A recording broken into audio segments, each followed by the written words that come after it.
This conference will now be recorded. This conference will now be recorded. Tonight I'm going to conclude what I started last week with the information about what happened in World War II as seen from the leader's perspective. There's not so much information about the fighting, although there's enough to keep it in context. But in particular, I'm going to talk about what the leaders were doing. I'm going to give you a quick review of the 30s. This is what I did last time.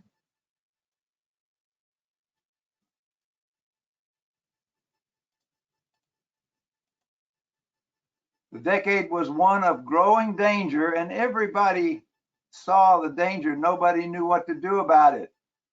The Treaty of Versailles was in tatters. Germany had rearmed by the end of the 30s, and it started to envelop its neighbors. Japan was aggressive, and they were expanding their horizons, looking particularly for raw materials and conquest. England, France, and the United States all had their heads in the sand. Especially England and France were so devastated by the First World War, they wanted nothing to do with anything military even towards the end of the 30s. Stalin's intentions were not clear. He had just gone through a major purge of his military. I talked about that last week. He invaded Poland with Germany, but what he wanted wasn't real clear. The world was a powder keg and it was waiting for a fuse. Treaties were being made, broken, remade, different countries, and some of the treaties that were made I'll talk about tonight I think might surprise you. It was a very common thing to do, to make a treaty and then not follow it up. The first step, following the defeat of the French and British on the mainland, Roosevelt made a deal with Churchill and Great Britain.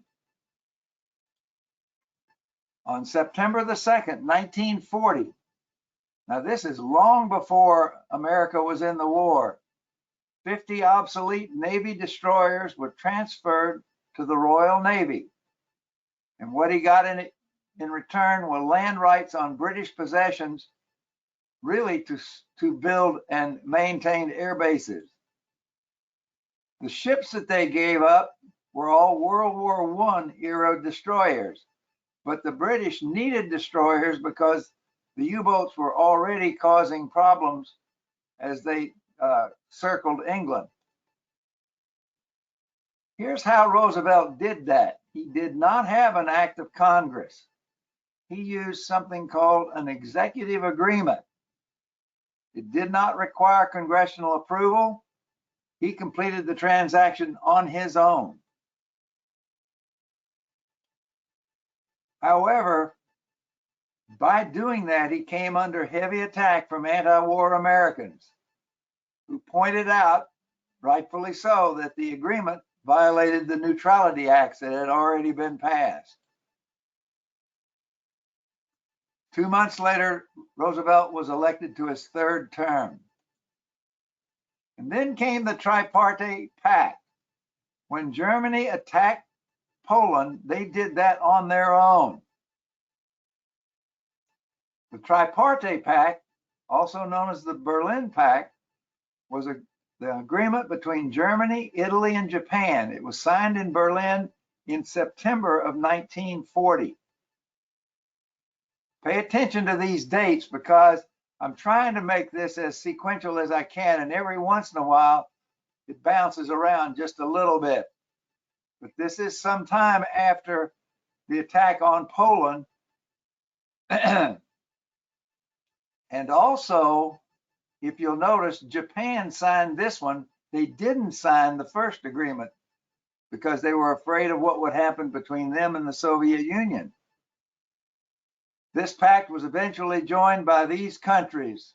They became the Axis: Hungary, Romania, Bulgaria, Yugoslavia. Yugoslavia, becoming part of this, then provoked a coup d'etat. Germany responded to the coup d'etat by invading Yugoslavia.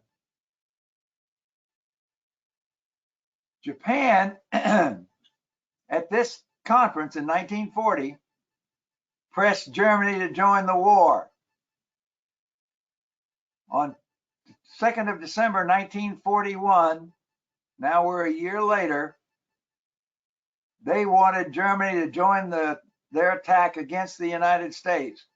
That was 2 days before they notified Berlin of their intentions of going to war. Germany and Italy, this is an agreement now, part of the Tripartite Pact, agreed to go to war, and they also encouraged Japan to attack the United States. People who look at the Second World War think that the Germans made 2 overwhelming mistakes.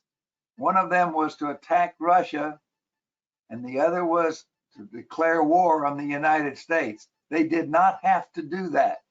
That was a choice that Hitler made. Also in 1941, there was a Soviet-Japanese Neutrality Pact. And I don't know how well known this was outside of those 2 countries, but representatives of the Soviet Union and Japan signed a 5-year neutrality agreement on the 13th of April, 1941. They would keep that neutrality pact throughout the Second World War. It was signed 2 years after the Soviet-Japanese border war. Remember Manchukuo, the Japanese establishment of a puppet country in Manchuria? Having signed this, they then fought against each other's allies, but not against each other. That's an interesting point about the Soviets kept this despite pressure from the other allies to join the war against Japan. The purpose of the pact was to let both nations free up troops in Manchuria and Outer Mongolia to be used for other purposes. The Japanese had other intents, and Stalin needed those troops, actually brought those troops to protect Moscow. The Soviet-Japanese Pact came 2 years after the Soviet Union had signed their similar agreement with Nazi Germany, who, by the way, violated their agreement with the Russians when they attacked them in Barbarossa. Later in 41, Japan considered denouncing that neutrality pact, especially after Germany invaded the Soviet Union. They did not do that. They chose to keep the pact, and instead what they did was they expanded south, and they invaded the European colonies in Southeast Asia. So that's what the Japanese did with the forces that were freed up from having been in bellicose with Russia. Churchill and Roosevelt, the first of many meetings between these two.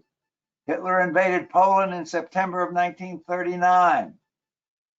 Russia invaded Poland 2 weeks later in accordance with their non-aggression protocol.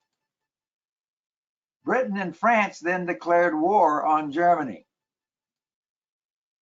After 6 months of what they call the phony war, that was the British Expeditionary Force and the French army sat and looked at the Germans across the Siegfried Line.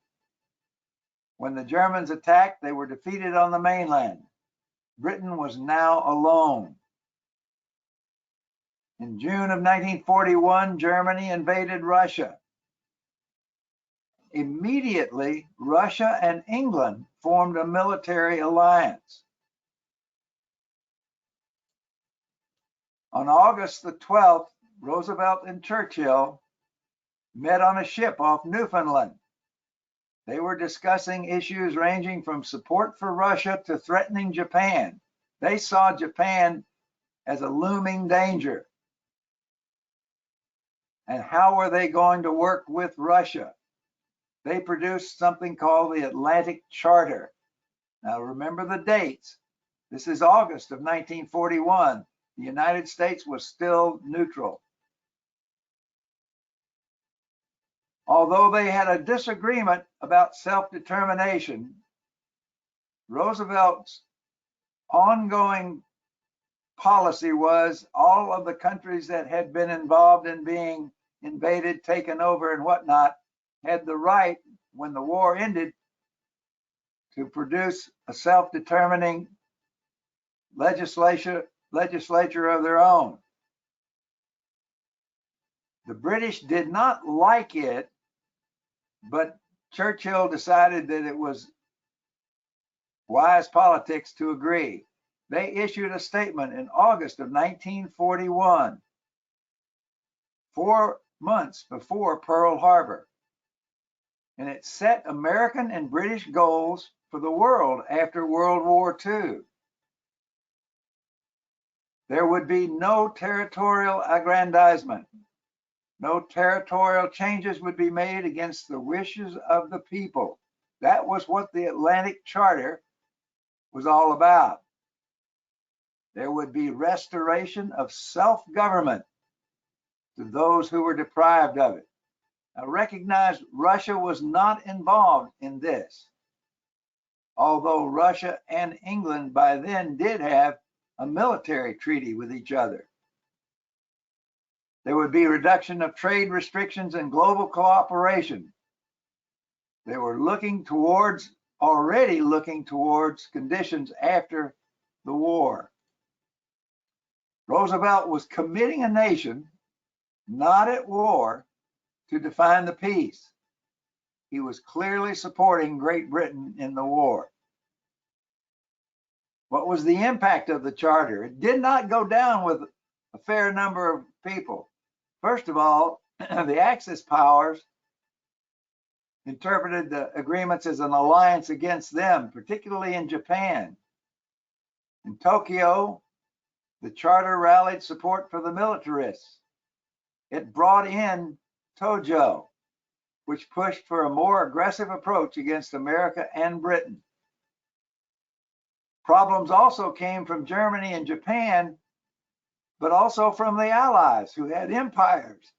They were not in favor of self-determination, especially the United Kingdom, the Soviet Union, and the Netherlands.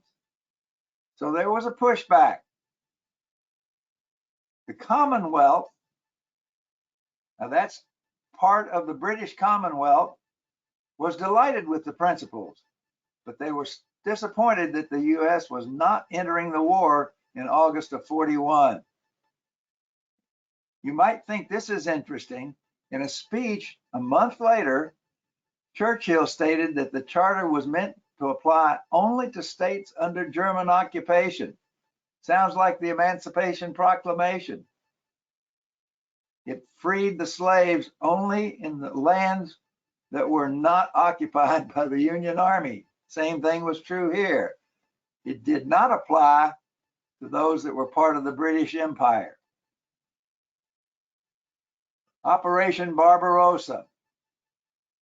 It was the invasion of the Soviet Union in June of 1941. The operation actually was enacted because of Hitler's goal of conquering the Soviet Union to repopulate it with Germans. That was what he was all about. 150 German divisions, 3 million men, supported by 14 Romanian divisions and 6,000 armored vehicles, attacked 220 Soviet divisions on a broad front. And just for numbers' sake, that was a bigger attack than the American army ever had the troops to produce. Both sides. The Russians were not unaware of what was coming, but they were surprised tactically and the Germans were extremely successful to begin with. You can see there are attacks across the south, attacks across the middle, and attacks across the north. That's what Blitzkrieg looked like. Some people say that because this was so successful, the Germans really got the wrong idea about how to fight the rest of the war. The Russian forces had not even recovered from the purges.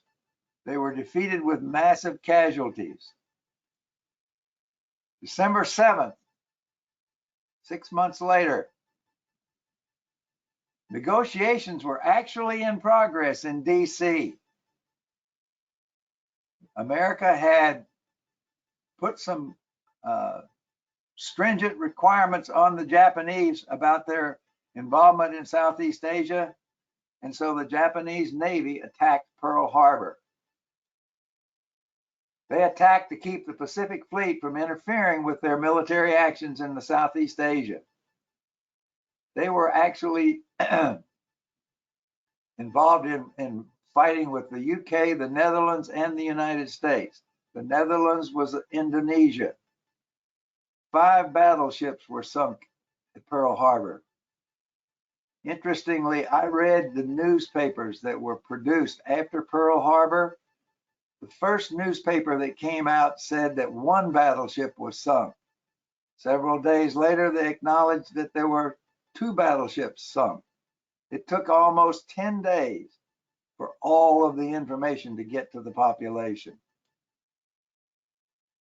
Over the course of the next 7 hours, Japanese attacks were coordinated on the Philippines, Guam, Wake Island, Malaya, Singapore, and Hong Kong, all at the same time. And it's amazing that all of that happened and nobody knew it was coming in the Allies. Japan then declared war on America and the British Empire that same day. The US declared war the following day. 4 days later, Hitler declared war on the United States. Many say that was his second biggest mistake. Attacking Russia was his biggest mistake. Now, Churchill and Roosevelt met almost immediately after Pearl Harbor.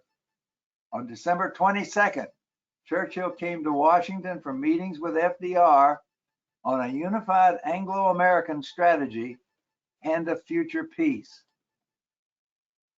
The first thing they did was create a combined general staff to coordinate military strategy against both Germany and Japan, and to start talking about a future invasion of the continent. 2 weeks after Pearl Harbor, and how they could have put that kind of meeting together in 2 weeks says they had some idea that something was coming. Roosevelt also agreed to increase American arms production. Operational aircrafts became 45,000 by the end of 1943. Tanks became 45,000. Machine guns doubled to 500,000. So they agreed at this meeting 2 weeks after Pearl Harbor to rearm the world.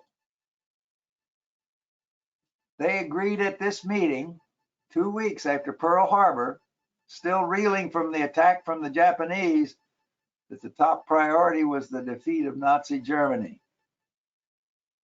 They created a confederation of 26 signatory nations. That confederation would be led by America, Britain, and Russia. It was a blueprint for the destruction of fascism, but also a future international peacekeeping organization. In early 1942, the British signed a mutual assistance agreement with Russia. It was a military and a political alliance between the Soviet Union and the British Empire. And I'm not sure I can find anywhere where any kind of formal alliance ever existed between Russia and the United States. Maybe it did, but if it did, I didn't see it.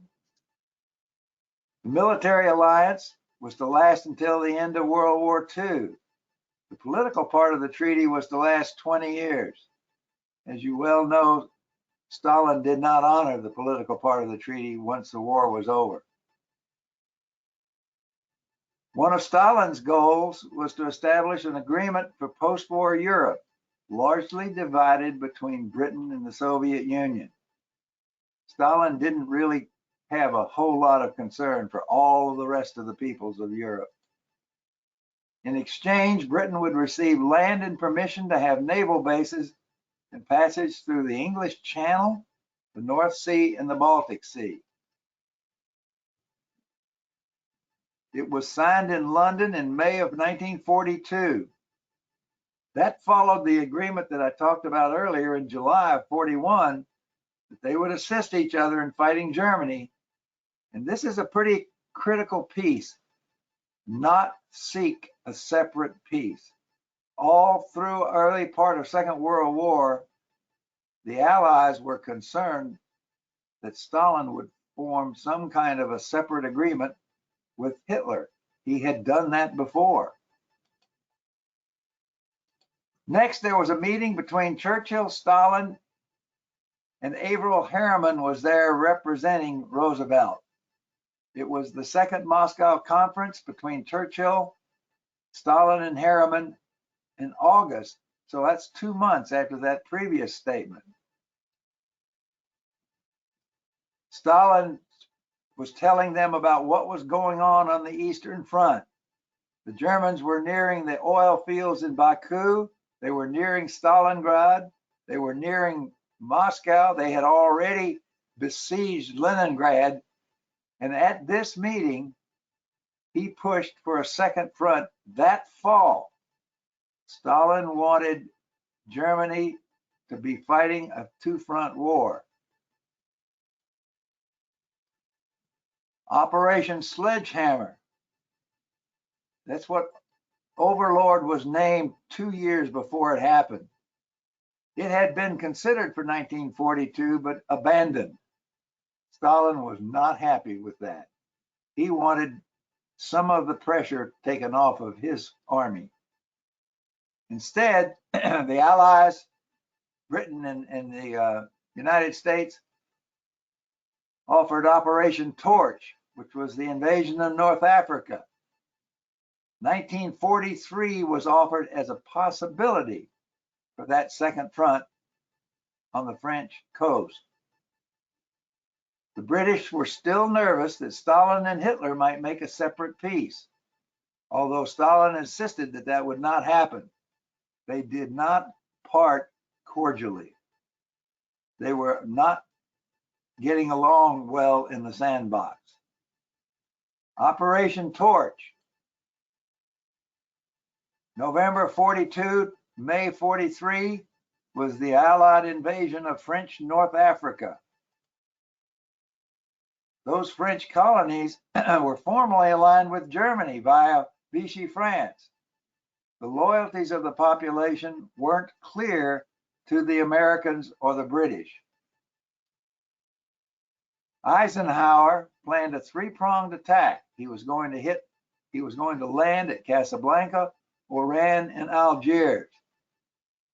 As much as anything else, Operation Torch was a good training experience for what was to come later on. The landings were a success. The success caused Admiral Darlan, who was the commander of the Vichy French in North Africa, to order cooperation with the Allies. In return, he would be installed as the High Commissioner. He was then assassinated. Torch was a compromise operation that met the British objectives of victory in North Africa. They allowed American armed forces to engage in the fight against Nazi Germany, but on a limited scale. So it was get your feet wet without jumping into deep water.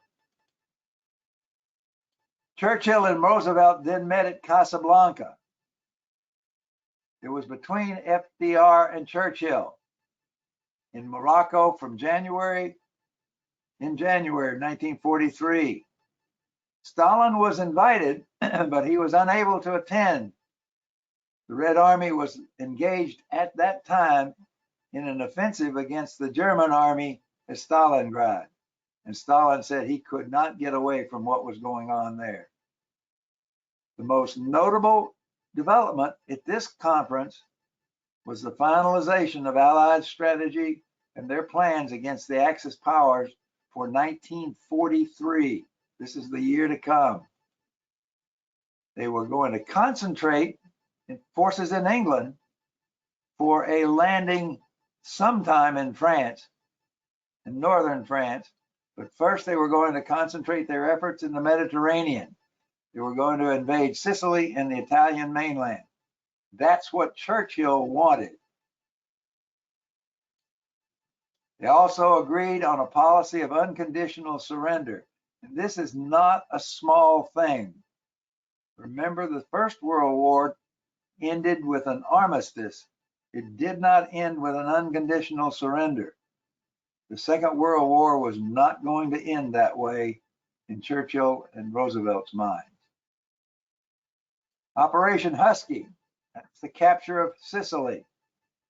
It began with an amphibious and an airborne operation, followed by a 6-week land campaign.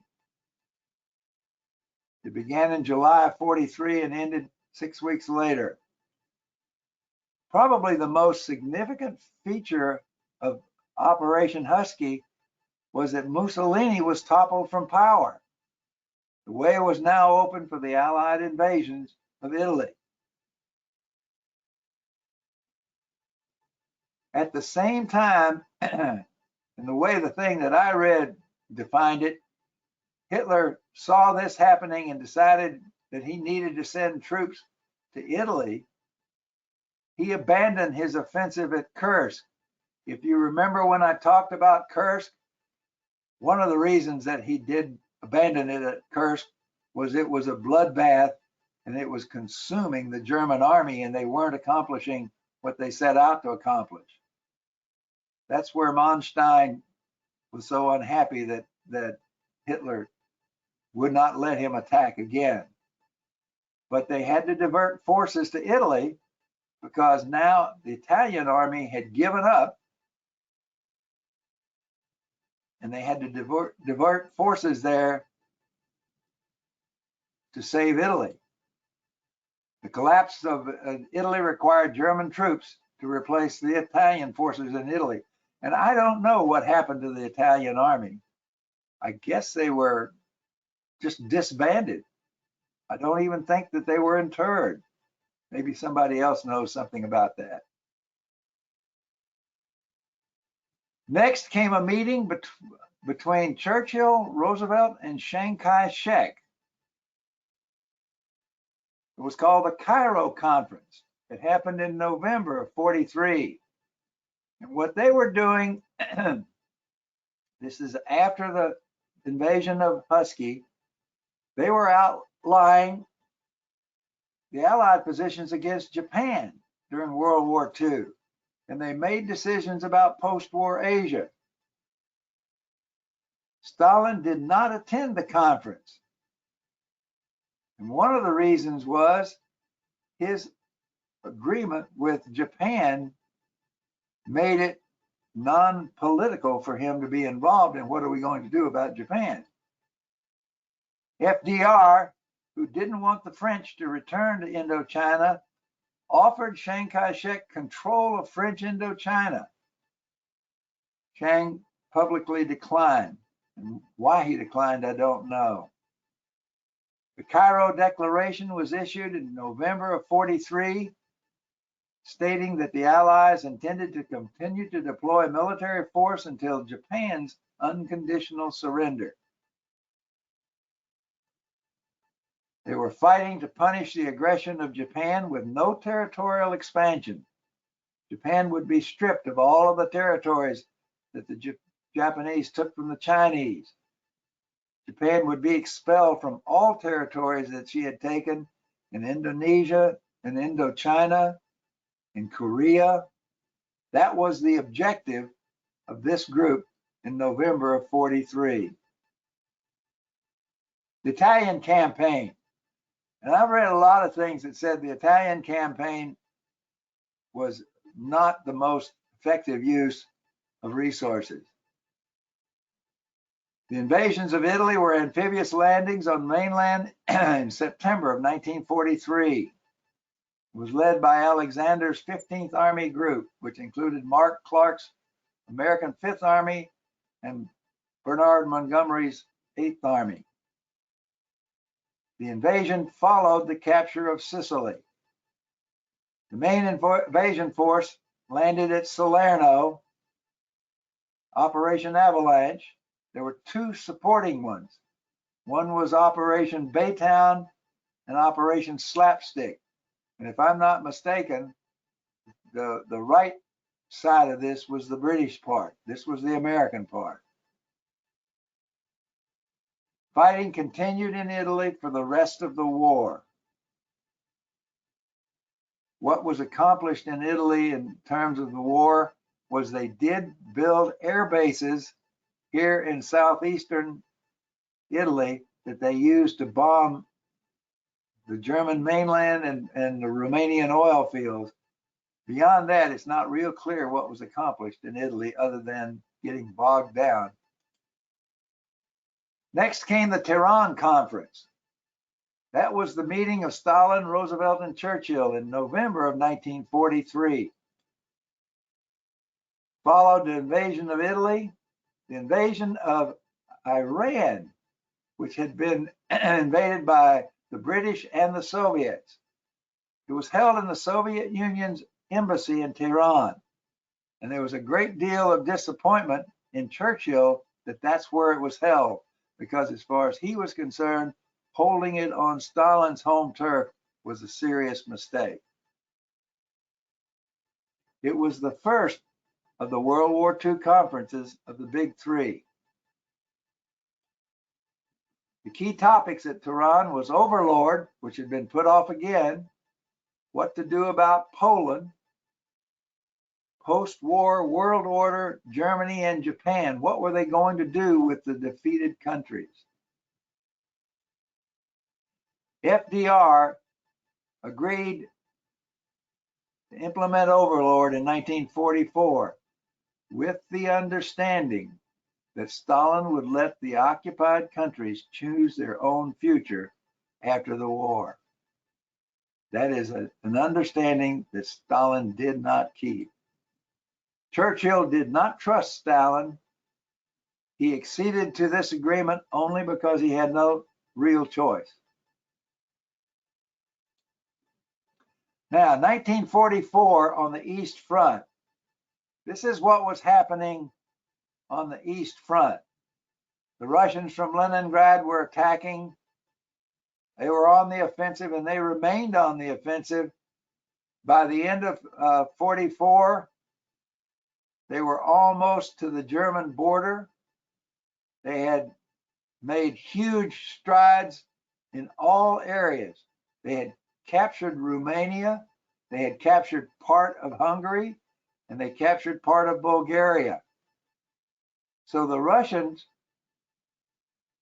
were moving without the Allies in France. Germany was in retreat, and it stayed in retreat on the East Front for the rest of the war. Overlord.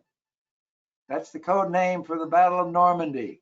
That's the invasion of German-occupied Western Europe. It finally happened.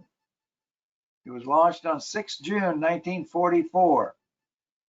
A 1,200 plane airborne assault was preceding an amphibious assault that involved more than 5,000 vehicles.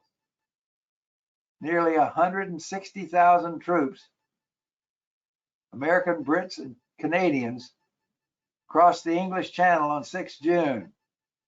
By the end of August, there were 2 million Allied troops in France. 5 beaches were assaulted in Overlord. 2 by American troops, Utah and Omaha, 2 by British troops, and 1 by Canadian Army. 11 months later, the Germans surrendered. Overlord did make a difference.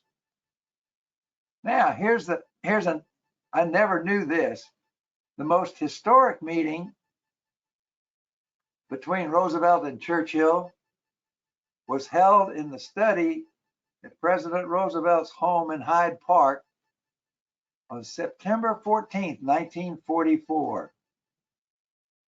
FDR and Churchill initialed a document called the Hyde Park Aid Memoir. It was the collaboration between the United States and Great Britain in the development of the atomic bomb, aka the Manhattan Project.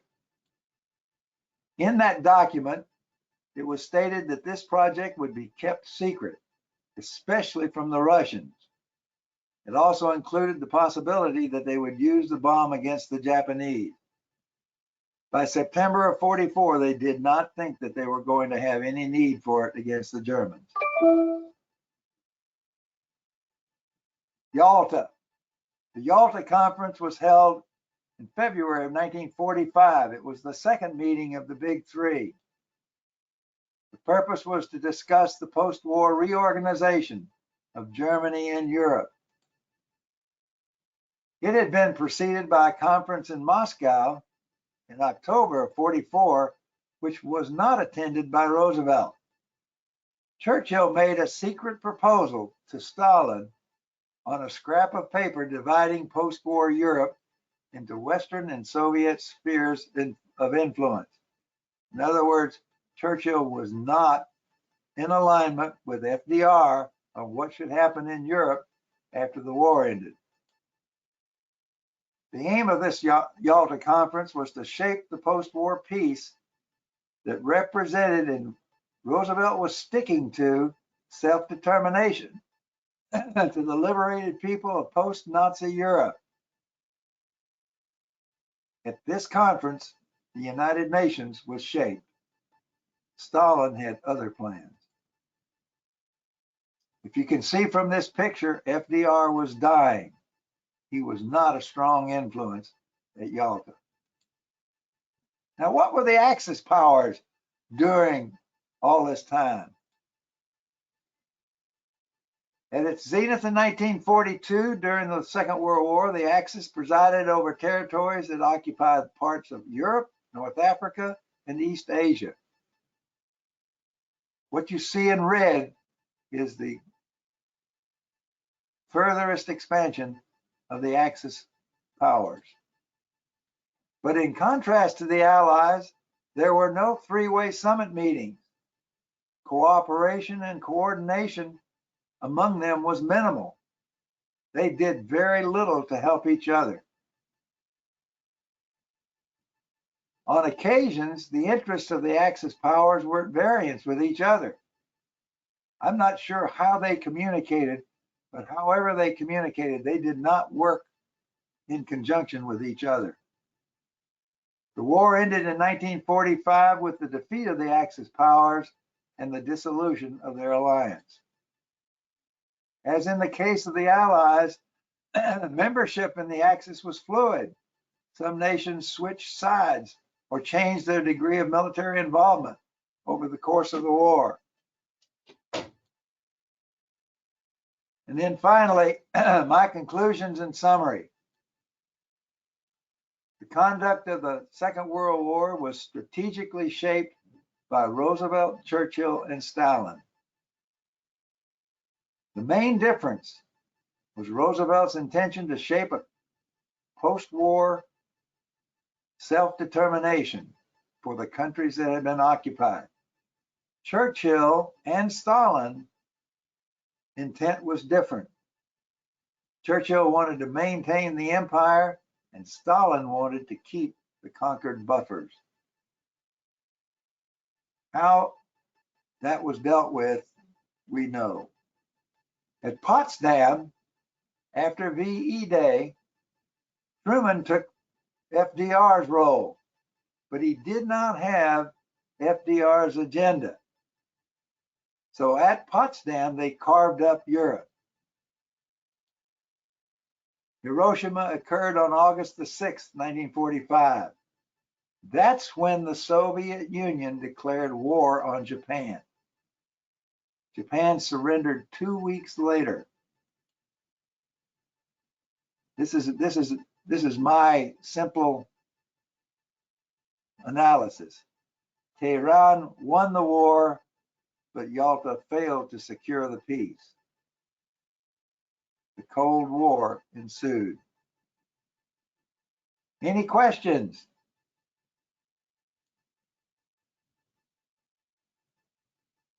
Hello?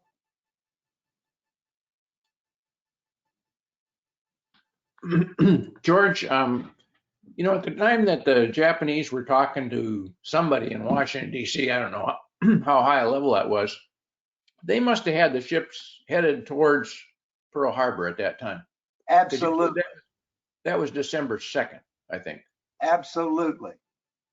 They did not tell those negotiators what they were doing. They were just as surprised as the Americans were. My understanding was their delegation was informed about what was going on that morning. Okay. That was when they realized that Japan was getting ready to attack. Hey, George. Sure. It's Mike. How secret were the meetings between Roosevelt and Churchill and Stalin? Were they secret meetings where people didn't know where they were? That's a good question, Mike.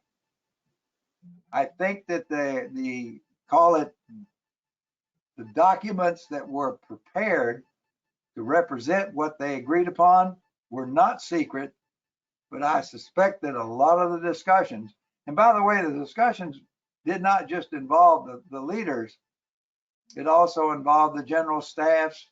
You know, Marshall was at several of them, and I forget who the British general was. So there were more than just the central figures. And I suspect that a lot of what they talked about never got beyond the walls they were in. When they met at Tehran, the British said to meet in the Soviet embassy is like putting it on a broadcast. Every room is going to be bugged. Nothing that we say is going to be secret. That's one of the reasons Churchill did not want to meet at the Russian embassy. The documents that they prepared were not secret. Those were published to the world. But a lot of the discussions, I don't think, were available until long after the war. Didn't they have the same feelings about secrecy at Yalta, that everything was being recorded by somebody? Oh, yeah. There wasn't a great deal of trust, let's put it that way. It was a classic marriage of convenience. The enemy of my enemy is my friend. They never trusted Stalin. And to a degree, Roosevelt actually tried to work with Stalin against Churchill at Tehran because Churchill was trying to protect the British Empire. Churchill was not in alignment with FDR about his strategy about self-determination. He did not agree with that. You remember what I said a month after the Atlantic Charter. He said, yeah, that's all well and good, but that doesn't apply to us. So they trusted each other as far as they needed to. I think the general staffs actually worked better in concert than did the supreme leaders.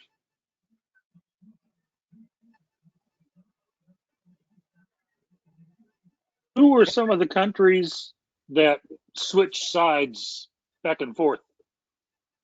I think Hungary did. I think Romania did. Certainly, do you know that Norway provided troops for the German army in Russia? So Norway got involved and then they withdrew. There were a number of different people coming and going in terms of when they saw the lay of the land. And once they realized the Germans were going to lose, and I think they realized that at least by the invasion of Italy. I mean, look at Italy. Italy switched sides. If I remember, I noticed on your map of all the Axis areas, there was a little dot in South America, like French Guiana or somebody. Did that have any influence on anything? I honestly do not know. I don't remember that particular map. It was the one of the world that was there it is, the red. Whoops, back up. That one. No, that's Sicily. Oh, okay. And it'd be No, further it's not. down. I know what you're talking about. This one here. Yeah. Okay. British Guiana, French Guiana, somebody Guiana. Madagascar, isn't that what this is? No, I thought north in South America on the northern coast. Was there a little red dot there? There is, and I have no idea what that was. Okay. Okay. How I about know in- Mexico wasn't our friend during World War II either. Well, Mexico wasn't as bad in the Second World War as they were in the First World War. In the First World War, they were about to cut a deal with Germany to invade the United States. That's called the Zimmerman Telegram. If you ever read an interesting book, one of the foreign minister of Germany sent a telegram to Mexico encouraging them to attack the United States and cause trouble on our southern border. I think they're doing that now. It's possible. That's good, George. I'm glad you enjoyed it, guys.